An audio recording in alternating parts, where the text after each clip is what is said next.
Hey guys, what's up? In this short tutorial I will show you really quickly how you can remove Yahoo search as your default search engine on Google Chrome and, for example, reinstate Google as your default search engine really quickly and without any extra effort. So drop a like and now let us get started. So head over to Google Chrome, and as you can see I can use Google as my search engine and not Yahoo. So let me show how I did that. So you may do that by clicking on the three dots in top right corner on your home screen, and by selecting settings to access your browser settings.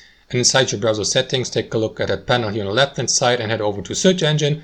And here in the search engine section, you may choose a default search engine. So as you can see, my current default search engine is Google. You may click on change here to the right.